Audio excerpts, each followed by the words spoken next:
Ay, payat mo talaga ako. Payat na yung baby face ko. Nawala na yung aking mga chubby-chubby teeth. Dati may chubby-chubby ako, wala. Pero lumilitaw naman yung aking mga, yung mga pa-cute-cute ko dyan. Charot lang. Oo. Ano, ipinayat ko talaga. Kahit mo balay-lay na ako.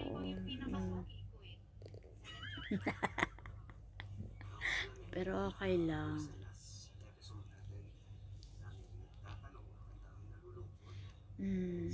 Lumabas na yung aking mga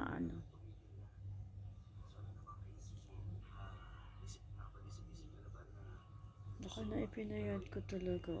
Pero cute pa rin naman.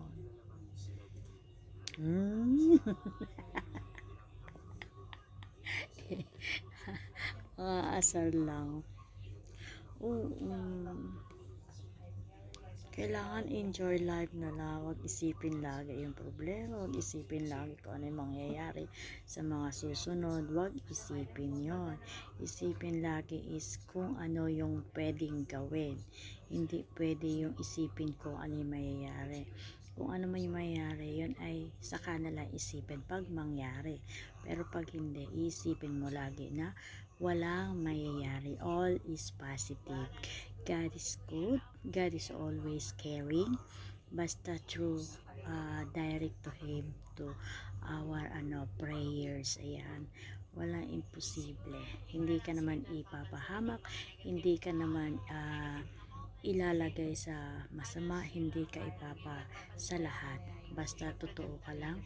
May maraming plano na pwede kang gawin sa buhay na hindi lang sa sarili mo, hindi lang sa mga iniisip mo. Ayan, alam naman ng nasa taas kung ano yung nasa isip mo everyday, kasi yung buhay natin ay sa Kanya, kaya alam niya kung ano yung mga iniisip natin at gagawin natin.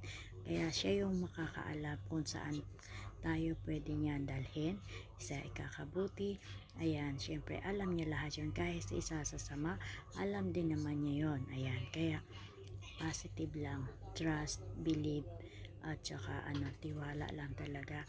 At lahat, huwag mo iisipin na negative, laging positive. I love you guys.